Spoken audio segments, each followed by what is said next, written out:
Hi, everyone, and welcome back for another episode of Round Robin. I am your host, Tracy Preston, along with Christine Mulligan, Nina Mulligan, Regina Lindsay, and of course, my husband, Todd Preston. Hey, everyone. Hello, Governor. Hi, y'all. Hello. Hey, everybody. So, as we've talked about before, we record Round Robin on Monday nights, and then the show airs 1 minute after midnight the morning of Wednesday. So, yesterday here in Michigan, we had quite the storm system roll through. And that baby was moving at like 60, 70 miles an hour. There were tornado warnings, and there was a tornado just in St. John's, which is like 10 miles from us. Yeah, it's not very far away. It's not very far away, and that's always scary as shit. The sirens are going off. They actually went off like 3 times yesterday, which is highly unusual. So sadly, there are a lot of Michiganders that are still without power, and our co-host Angela is one of them. And sadly, she's not expecting power until sometime tomorrow. And of course, with the storm came much colder weather. So our hearts go out to all the Michiganders suffering through the cold, cold days and nights. We are manifesting that your power comes back soon. How awful. Yeah, I think I saw something like 370,000 people in Michigan without power because of the storm. You were telling me earlier that they closed the Mackinac Bridge due to ice. When I was just kind of thumbing through some news, there's like apparently huge ice chunks that were falling down from the bridge as well. Yeah, I saw some pictures. Yeah, like softball-sized pieces of ice. Right. So we're all having luckily for us, we have our power back, but I just feel horrible for people who are suffering without it. So stay warm, bundle up, and hopefully you guys will get your power back super soon. Yeah, that's really sucky. I'm sorry for that. Yeah, I mean, at least Angela, she has a generator and they have a fireplace, but I know a lot of people, in fact, another good friend of mine, she doesn't have a fireplace. I mean, she's freezing. Absolutely freezing. She's just staying bundled up and staying in bed. So it's just awful. And it also makes me think of the senior citizens. Yeah. You know, what do they do? So anyway, I was thumbing through some stuff, finding some things that we could talk about. And I came across the story that totally freaked me out over the weekend. And I want to share it with you guys. So this is a true story. There was a young lady that was babysitting a couple of kids. Now it's bedtime, and of course, one of the kids was having a real hard time settling down. And the little boy kept raising such a fuss and kept telling the babysitter that there was a monster under his bed, and he wouldn't let up. So much so that the babysitter decided that she would look under the bed in order to put the young boy's fears to rest. So she got down on her knees, lifted up the blankets, but instead of saying, "See, there's nothing under your bed," well, there actually was something there. Well, was it a monster? Are you puckering? All right, so before she knew what was going on, she saw movement, and then someone came out from under this little boy's bed and ran out of the room. What? Yeah. Apparently, it was a young man, I don't know, probably 18, 19 years old. He used to live in this house before these people bought it, and I don't know the time frame of how long it was, but this kid was sneaking in this little boy's room at night, every night, and sleeping under his bed. Wow. What? Yeah. Can you say PTSD? Oh, hell no. I know. I was like, oh my God. I'm sure the babysitter has PTSD too. That would be horrible. So how did they catch him, and how did they find out that he used to live there? Well, they did. I don't know how far he got, but she immediately called the police and described what he was wearing. Like he had on, black pants, a black hoodie with his hood was up and all that. So they actually caught him. Now, I don't know how close the police department was, but they caught him only a few blocks down the road, and he admitted that he used to live there, and he would sneak in every night. Why didn't he just admit to one night? I know. That's the first time I did it. Yeah. I don't know. Strange things. But then that made me remember a movie that I watched when I was pretty young. And the movie was from 1979, and it's called When a Stranger Calls. Have you guys ever seen that? I don't think I I have. want to say I think I did see that. Yes, unfortunately. The call is coming from inside the house. Yeah, that one. Yeah. Oh, okay. Yep, I remember Yeah, that one. And Carol Kane, she's the main character. And it's just like all night long after the kids. I don't even remember if I think the movie even started out that the kids were already in bed. I don't remember her putting them to bed, but she kept getting calls, call after call after call. And he'd say, "Have you checked the children?" Over and over and over again. That's making my skin on the back, the hair on the back of my neck stand up. And so she finally calls the police. And by the way, she never checked those fucking kids. I would think by Well, like that's the why third he kept call, calling. Right. He's like, listen, I need you to go check the kids. Yeah, I don't know. It sounds like he's trying to lure her up to the kids' room for some reason. I don't know if I do it either. Just saying. Yeah, and the scariest part of it all, I think, was when the police called her back because they're like, we're going to trace this call. And they call her back and they're like, listen. "Get out of the house and get out of the house now because the call's coming from within the house." So my head would come right off my shoulders. And of course, she ran up and went to go check the kids then. Yeah. Well, they were slaughtered. Wow. They were slaughtered. I know. Well, he told her. But you know what, kids? Guess what? She doesn't care. So, guess what? You have to die. Dun, dun, dun. I know. You're creeping me the hell out?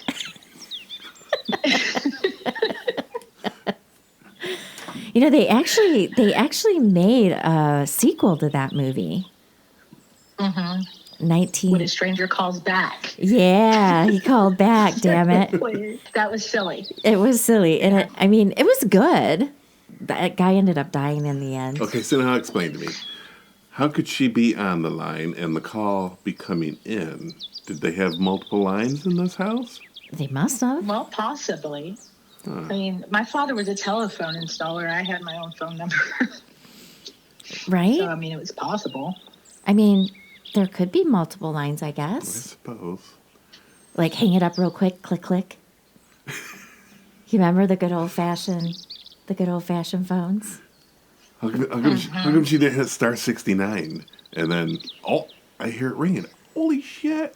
Well, when did Star 69 even come about? Was that like in the 80s? Yeah, it was in the 80s, yeah.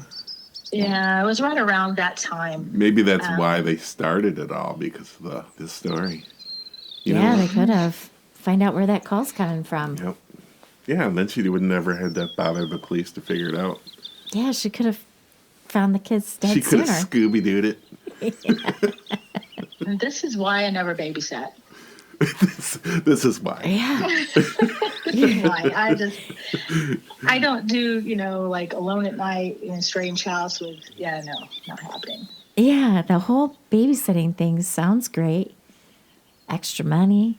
Not after you saw that movie. Mm-mm. Nope. Yeah. The only time I babysat, it was at my house. Yeah. When you know it's safe, hopefully. Mm-hmm. I babysat all the time, but I was one of those kids that I wish a bitch would. I stay that way. I was going that way. I totally believe it. That way. Forever. Christine be up there with a baseball bat swinging under the bed. Oh, yeah. Whatever she can get her hands on. Give me that candelabra. Throw a smoke bomb underneath there first. No, Lord have mercy. So in certain parts of town, they started gentrification where they knock down like the old houses that were on these huge lots and would build townhomes. And they're not connected, but they're really, really close, lot lines or whatever. And a friend of mine lived in one down at a medical center, and she kept thinking that she was going crazy because things like she'd come home from work and want to get ready for bed or want to shower, and like her razor was moved or something was missing, or, she's like, I know it was there. And that happened one night, and she happened to hear a noise kind of upstairs, and she looked up, and that stair thing that you pull down for the attic, there were handprints on it, like on the ceiling, and the cord was dirty. I mean, she lived there by herself, and it hadn't been that way before. So she freaks out and calls the police, and there was a dude living in her attic. Oh, because so apparently he got in. There was a access to the attic from the rooftop, because most of those townhomes have like flat, or they have decks on the roof.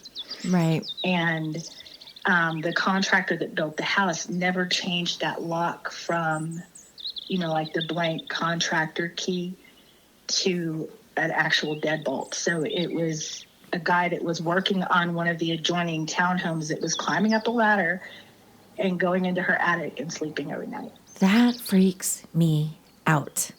Didn't we do a story where that same thing was happening? But somebody was, didn't one of the stories Yeah, I that think we we did did. was Yeah, frogging. Yeah, I think we did. Yeah. Remember there was the chick that was living in the sign, and then there was a woman that was living in this older man's home.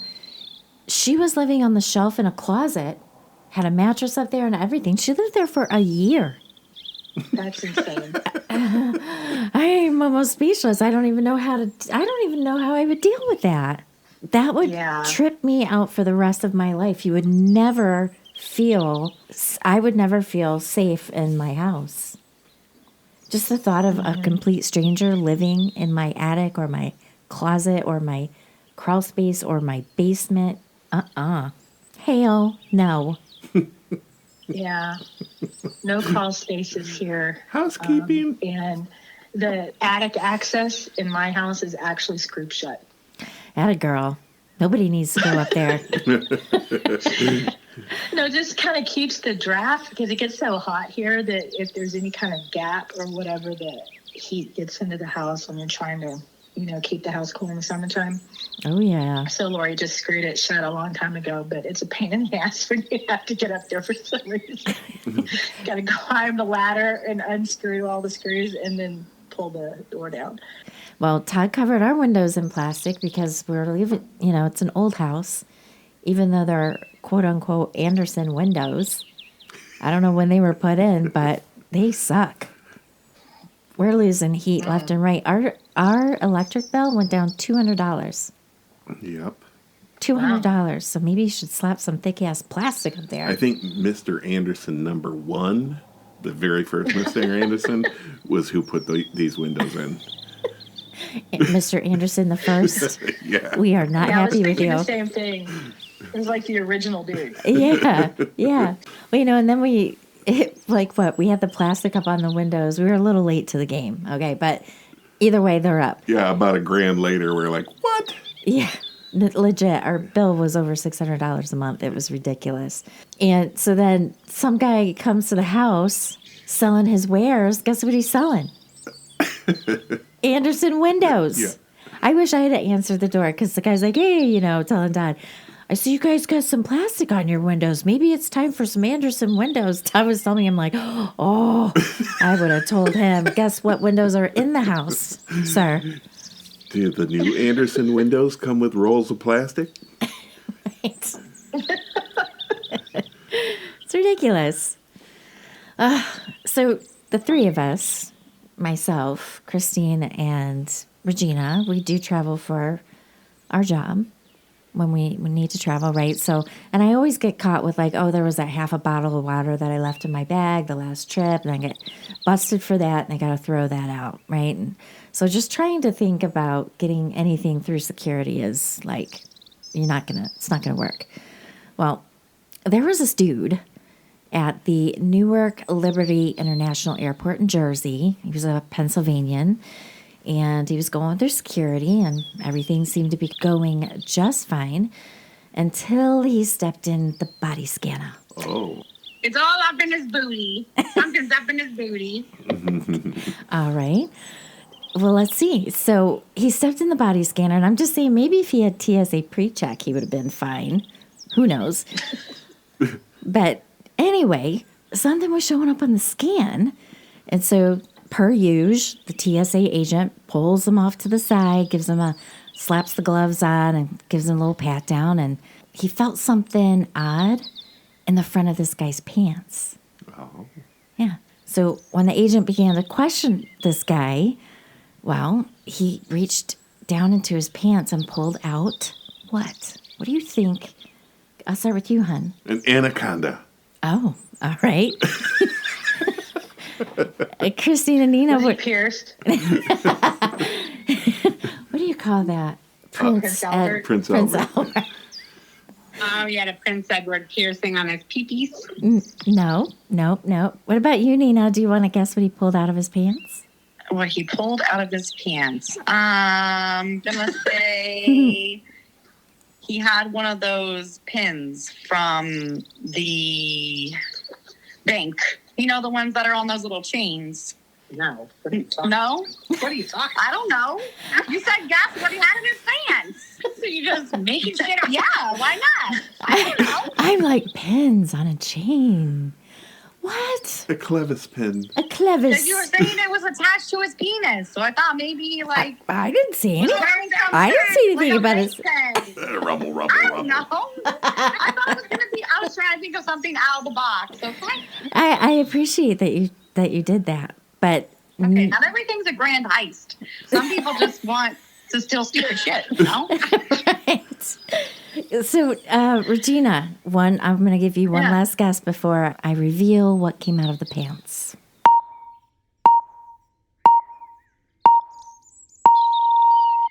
Yeah, I don't know. All right. That was my guess. Was it a sandwich? Did he pull out a hero, a hoagie, a sub? No, he pulled out a turtle. Turtle. That's hilarious. Why? Legit, a real live turtle. It was 5 inches long and wrapped in a small blue towel. And he told them that it is a red ear slider turtle, which is a popular turtle to have as a pet. Well, needless to say, this dude missed his flight and the turtle was confiscated. Aw. I know. Oh my gosh. Was he smuggling it? Or, like, was he trying to smuggle it somewhere? Like, where was he going? I don't know I don't where. understand. Yeah, I don't know where in the hell Why he was didn't he going. just put it in his bag and put it through the x-ray scanner? They would have thought it was a stuffed turtle. Yeah, you could have had it one of those little puppy carry-ons that's got the netting on it. Like, dude, you're gonna Yeah. kill the turtle. Wrapped Maybe it in- was a baby turtle and he was bonding with it. You know, like skin to skin. It's a good thing it wasn't the snapping turtle. You know, I literally could have guessed all night and never guessed that there was a turtle in dude's pants. I'm just saying. I know. It's like, what the hell? Hey, are you happy to see me, or is that a Was tortoise? he a chunky dude? I'm sorry. Was he a little bit overweight? Maybe he was trying to let his turtle bond with his turtle. I don't know. Just kidding. Trying to coax out of the shell. Right. For the record, I feel like per the rules of The Price is Right, I'm pretty close to this one. I think I'm the winner. Because y'all said stuff that didn't make any sense, and I said something that really didn't make any sense. and then you Well, I turtle. said anaconda, so I feel was like I won. I was on the reptile thing, so Well, Nina feels like she won. well, she can win. Todd said you win. Sounds like one of the times we can win. If it's all BS anyway, it's BS. But I'm going to say his reasoning, his rationale most definitely was he was trying to put the turtle with his turtle so the turtles can fall in love. Aw. Right. Hopefully, maybe he was hoping that this turtle would coax his turtle to come out. But Yeah, a little bestiality. Hey, I don't judge. Whatever. So I totally judge on that one. I'm sorry. Okay, so maybe I would, but you know what I'm saying? To each their own. right. Peace be with you. I mean, I don't kink shame, but there is a limit. Okay. Yeah, this crosses the line a little bit. Yeah. Wow, it's no different than all the necrophiliacs that we've talked about on Malice. We might as well talk about a little bestiality on Round Robin. Bestiality on Round Robin. Why not? Necrophiliacs on Malice. There we go. Gross. Oh boy, that could be a whole episode in and of itself. Oof. The TSA agent did say, quote, "As best we could tell, the turtle was not harmed by the man's actions." End quote. Okay. Does that mean that the weapon wasn't loaded or like? Right. God only knows. Yeah, I wish they'd have given more details on this cat, but no. All I know is he's from Pennsylvania. Maybe he grabbed that turtle out of the, I don't know, Jersey surrounded by water, pretty much. Yeah. Maybe he stole it. It reminds me of that song, "You Down with PTT." Yeah, you know me. You down with PTT? That's I knew a it was penis OPP. tickling It's turtle. OP. Isn't it OPP? It's a penis It penis is. tickling turtle. That's what it was. PTT. PTT. Penis tickling turtle. All right, that has to go on a bumper sticker. You can have your OPP. I got PTT. Is that what it was? OPP? OPP. I got yeah. PTSD Yeah, from OPP. this. Okay. Right. Yeah, Regina's just sticking with PTSD. I mean, straight up, this whole call is giving me PTSD. I know. What's under your bed? Are you going to look? No, I mean, if anybody can fit under my bed, more power to them. There's not much space under there, is what you're saying. Mm-mm. Regina, how far are you from the ocean? About an hour. Okay, so that's not bad. And then I know Nina and Christine, they're not far from the ocean. 20 minutes. 20 minutes. Do you guys ever go saltwater fishing? You have any friends with No, boats? ma'am. Never? Not in the Gulf of Mexico, but I've been like in Cabo and places like that. I actually caught a marlin once. Ooh. Ooh, that must... Listen, I used to saltwater fish, and I've caught mahi-mahi, but the toughest little bugger that I ever caught was a tuna. Oh yeah, they're strong. Yeah, fish. yellowfinners, they fight. Yeah, it took me 40 minutes to get that little sucker in the boat, and I'm like, this is a monster. I know it. That thing was probably, I don't know, 10 inches, 12 inches? Mm-hmm. I could not believe it. So I couldn't imagine, like, how long did it take you to get the marlin in the boat? Well, it took about an hour and a half, but they helped me out because they sort of backed the boat down on it. It was at the end of the fishing tour, and I think they really just wanted to go home. So They're like, we're going to hang you they facing helped this me up. out. They were like, yeah. But it was still what they call a green fish. By the time we got it up to the boat, it still had too much fight left in it, so they just had to cut the line and release it. I felt like I'd been in a car wreck the next day, though. That was a workout.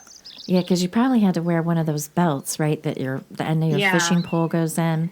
And I was strapped in the seat, and so you pull up on the rod and then you crank as you go forward. So you're just doing this like seesaw back and forth motion, like in a rocking chair almost. Yeah. And you have to use every muscle in your body to yank up on the pole so that you can reel the thing in. And yeah, I definitely felt like I had an ass beating. Yeah, it's a lot of work. In fact, I saw a video, one of those quick little reels where I don't even know if they were fishing, if they had this because the marlin, they have like the big sword on the front of their their snout, right?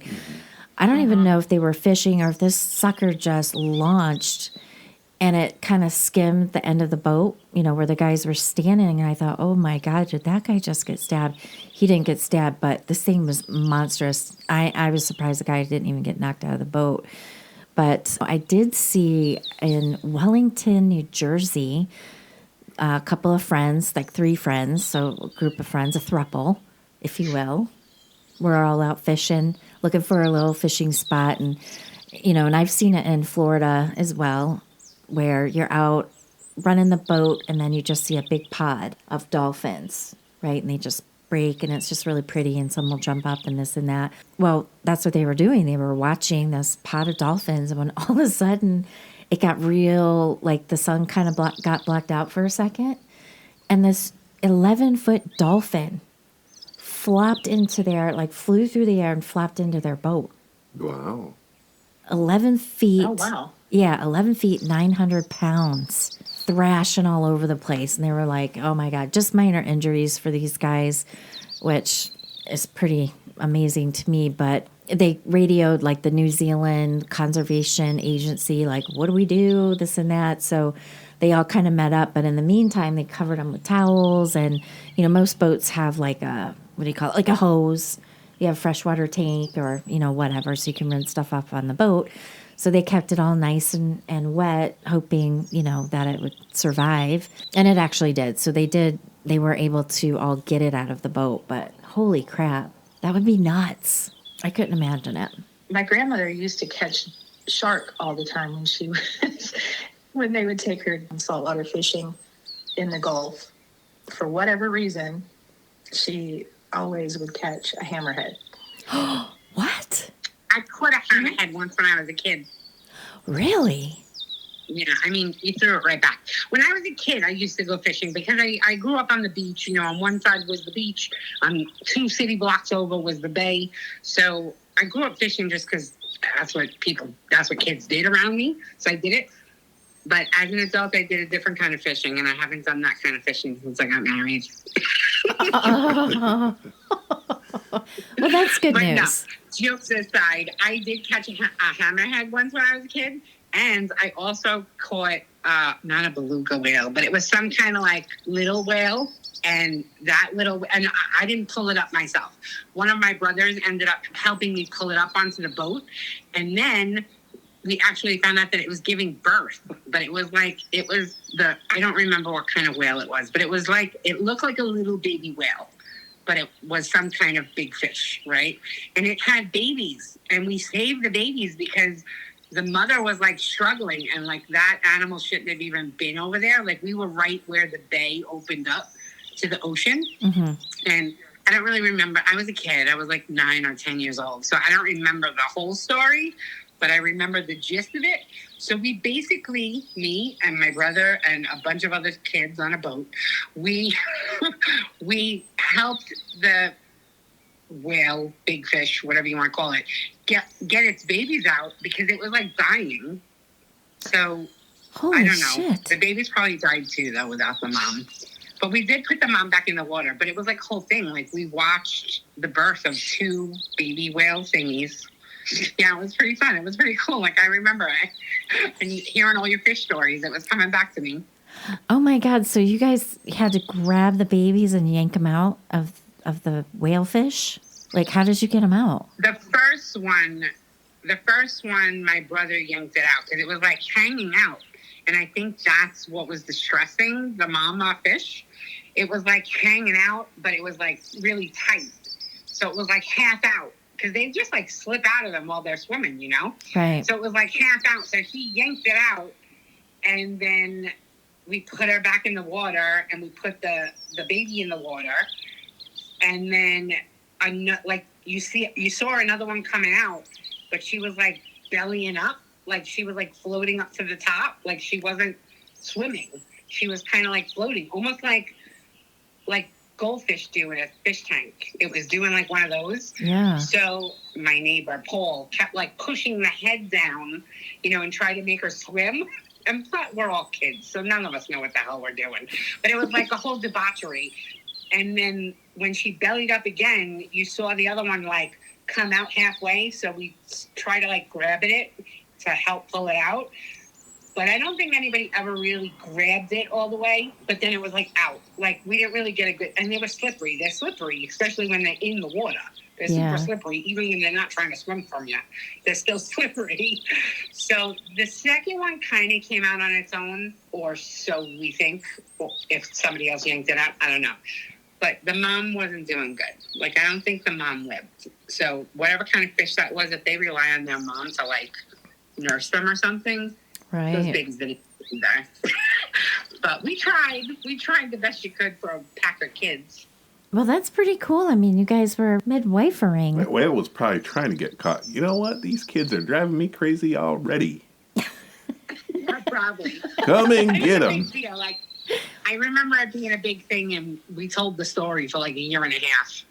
So it was fun. It was good. It was big. And when you guys were all telling all your fish stories, I was like, oh, yeah, I remember that one time. You're like, and I then you got said one. about the hammerhead. I did catch a hammerhead once, but it was tiny, and I threw it right back. Okay, because aren't they like the second most deadliest shark? Like between a hammerhead and a... Yeah, hammerheads are fierce. Are they? Yeah. I thought... I don't know. I think they're like really docile, or at least that's what I remember all the kids around me saying. I think They're you're like, thinking of tiger shark. Innocent. They No, don't look bite it up. you. I was just telling Todd to look that up because... Well, when I was a kid, I thought that they were innocent. I thought that they weren't like regular sharks. Because their eyeballs Sure. are so far stretched apart. Yeah, I mean, they can't even see where they're biting. I know. I used to think the same thing. I'm like, I used to feel bad for the hammerheads. I'm like, aw, your eyes are so far spaced. You got one over here, way on the right, one over there, way on the left. Okay. Okay, hold on. Todd's got data. So, okay, the great white, obviously, is number 1.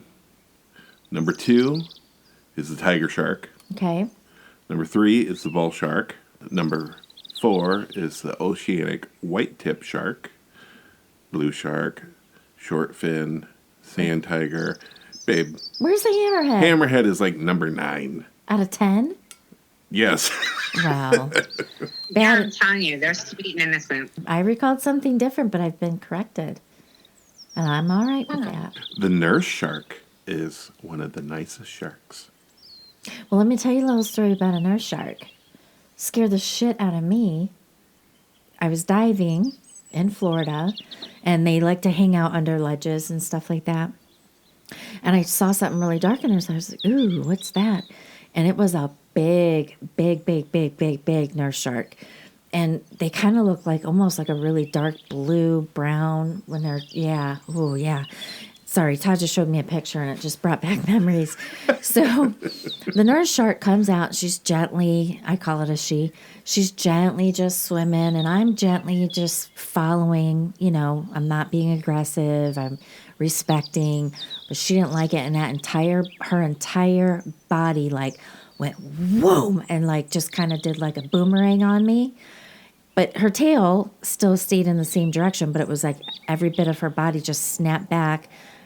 She showed me her face, like to warn me, like enough, and I was like, "You got it." So, I don't trust any shark. They all have sharp teeth. Yeah. That is true. Yeah, don't like it. Sharks be sharking. The nurse shark kind of looks like a catfish almost a little bit. Looks like They're kind of flat. Yeah. Like their heads are a little bit flat. I swam in a whole tank of them. They're fine. Yeah. Nina was on Shark Tank. You were on Shark Tank? No. I was on a 7th grade field trip to the Keys. Oh my That's where we got God. to go for our 7th grade field trip. And one of the activities was swimming in the Shark Tank. Your parents are like, sign that paper. Let's get her in the tank of sharks. Let's see. Well, I mean, look who's talking. This followed the shark on her own accord. I know, but they're putting them in a tank, a bunch of kids. And the shark just turned around and looked at you like, bitch, do you mind? I know. Give me my space, yo. Well, Nina, that's scary as hell. Like, was it No, it full was of fine. sharks? It was tickly. They were clearly fed well, so they weren't hungry when you got in there, I'm assuming. I don't know. I was in the 7th grade and just excited to jump in a tank full of sharks. So I trusted the adults that were there, and I don't remember being scared. It was fun. And then I got to hold a sea slug, which was totally gross. Ew. Sea slugs are gross. Sea cucumber thing. It was so nasty looking. And it spooged everywhere, too. Yeah, It was nasty. Yeah. It spooged everywhere? It's Yeah, it oozed. It oozed. Ew, so it was slimy. Yeah, you should look that up. Look up sea cucumber and then watch it spooge. It's gross. Do they spooge when you touch them? Ew.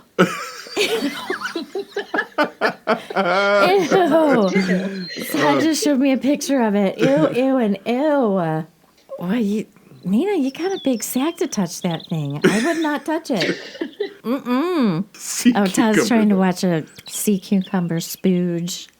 Ah, gross. It's gross. I swam with sharks in Jamaica one time with my ex and current bestie, my ex-husband, current bestie. We went on vacation and we did one of the, excursions that you do. And they still do them to this day. And I've never heard of anybody getting eaten alive from one of those excursions. However, I think that I'm amazed that it doesn't happen more often. Because the thing is we went on this excursion. We're on a boat with a bunch of other tourists and a bunch of locals. And we have on dive gear and everything. And we're jumping off the side of the boat. And we're in the water in the middle of nowhere in Jamaica. You really can't even see land anywhere. That's how far out we are. And we all get in the water and we think that's how we're like, oh my God, this is so good. You see all the sea creatures, right? There are a lot of sharks because that's what it is. Like we're swimming with the sharks. And you get in the water, and while you're in the water, if you look to the front of the water, you see a bunch of stuff in the water. And you're like, what is that? You're underwater and you're looking over there. You're like, what is that? Ooh, the sharks are really going after that. Oh my God, is that chum in the water? Oh my God, am I swimming next to chum in the water? And then I just totally panicked. I got back on the boat, only I was down there for like 20 minutes already. I get back on the boat. Matthew comes back. My ex comes back up on the boat. He's like, why'd you take off like that? And I was like, did you see the front of the boat? Did you see that they're throwing chum off the front of the boat? And he was like, yeah, that's to distract them from getting back to us. And I was like, what if they don't like the chum? We're the better chum. This is so stupid. Like, why are we doing this? They're causing like a feeding frenzy. What in the hell? Exactly. Well, they're also attracting sharks for the tourists to swim with. Oh, hell no. Yeah, but how dumb Negative. is that? Yeah, I would never do it again. But I gotta say, for the 20 minutes that I did it before the panic set in, before I critically thought past, well, damn. Right. They're chumming the waters while I'm swimming in the chummed waters. Like, granted, it was at the front of the boat. We were all diving in the back of the boat, but that's not very far for a shark. No, and guess And what? That sharks don't have great eyesight. So even if they're going after whatever the hell it was they were putting in the water, that doesn't mean that they won't bite you because they can't see that well. That's what I was going to say about the hammerhead having the far-spaced eyes. Yeah, sharks in general have poor eyesight. Well- and they don't particularly care for humans. But when you're in scuba gear and you're down there, you kind of look like a seal. Well, I mean, and let's talk about what chum is. It's blood and guts. Yeah. Right. And I would have been pissed about having been swimming in fish guts. I'm just going to throw that out there. Yeah, that's a crazy experience. And I'm with you, Christine. I cannot believe more people didn't get chomped on. That's bonkers. Right? Totally agree. But they do it all the time, apparently. But I was shocked and amazed when the realization hit me. And just to let you know, the rest of the divers were in the water for another 15, 20 minutes, and no one did get eaten that day. But when I saw the chum in the water about 50 yards away from me, I just couldn't do it. I was like, this is dumb. I don't know why I'm doing this. This is dumb. So were you guys snorkeling or actually diving? No, just snorkeling. Snorkeling. Just like chilling in the water. Yeah, we didn't have dive gear on because I think I would have panicked harder. Yeah. Well, snorkeling, I have a very difficult time because I always get water in my snorkel. I'm not good with the snorkel. And you were probably the only one that observed. Everyone else was focused over there, but you're taking good inventory of what's all around you, and you're like, what? What is that red ooh up there? It's chum. It's chum. The word chum is also a synonym for buddy or pal. And I was like, who came up with that word, chum? This is my chum.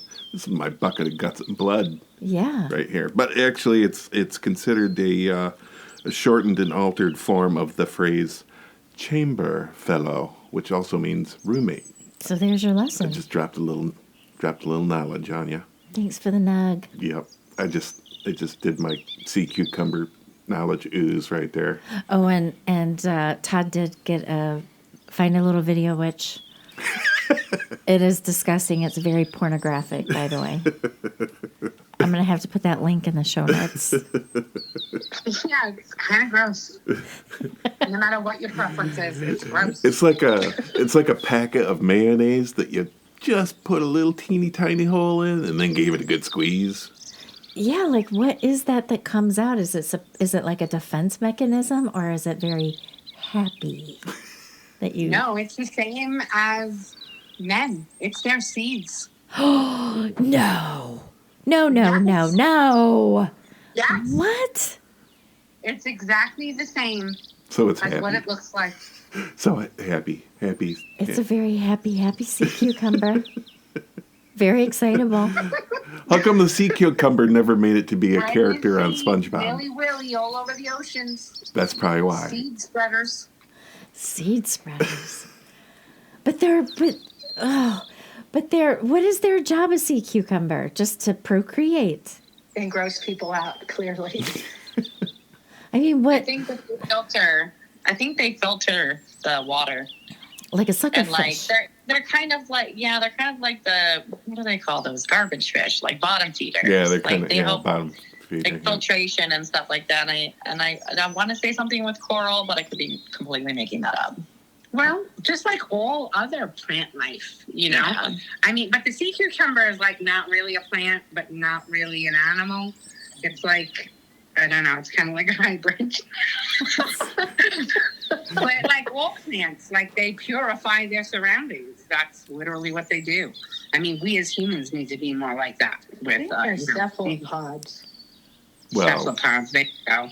I think you're right. I think they're also going extinct, which is not a good thing because I think that's why I know that. And again, I could be completely making this up, but I feel like I watched something where I recollect them saying that we're seeing a decline in the sea cucumber and that is a bad sign for the ecosystems because they are one of the providers of, like cleansing stuff, like the sand and the water and I don't know. You said, yeah, I know you said ecosystems, but the way you say it is like ecosystems. And I was like, yeah, sea cucumbers do have an ecosystem. Yeah, they do. yeah. So apparently they're scavengers and they eat microscopic marine animals and algae. Algae. Vital to marine biodiversity and are known as the rainforest of the sea. Yeah, see? So, Nina's right. They're cleaners. Nina They're like- knows. Don't you go? I don't know how. You better stop picking on Nina. It's just floating around in there sometimes. I never know if it's true, but if I feel like if I say it enough confidential, just believe me. It's like And you won't Google it. Kelly Bundy. New information comes in, old information gets pushed out. Yeah. That's right. I remember that. Well, you know what? Cheers to the sea cucumber. It's a happy little Hey, thing. we should call this episode Under the Sea. Under the sea. Right. Right. We got the turtle. Oh, We have got a the lot. marlins. We got the sharks. We got the Don't forget the dolphin. dolphin, the sea cucumber. The ever excitable sea cucumber. All the birds. You can make the birds wearing like little masks and snorkels and fins. You know I'm gonna. Yeah, we're all underwater and there's chum. Todd's up in the chum. Yes. No, I'm gonna have the turtle coming out of my pants. Oh, yeah, there you go. All of these things will be in the thumbnail. I promise. Yeah. My bird better have a hammerhead under her wing. What are you talking about? Okay, never mind. This is not X-rated. Say it again. Our show is So explicit. lost. My mind is usually in the gutter. Where am I right now? What do hammers do? Hammer. They pound me. Exactly. Christine's like, all right, everybody, let's start from square one, please. Well, on that dirty note, I think we'll wrap up the show. That was a good one, guys. It was a good one. Yeah. So thanks, everyone. Thank you for listening. And keep coming back and listening to us on YouTube. Oh, in fact, let me just throw this out real quick. I had someone comment today how much they love the music that Alan provides for Malice. Cool. Yeah. So I'm like, yeah, brother Very Rick's. cool. Yeah, there's some good music there.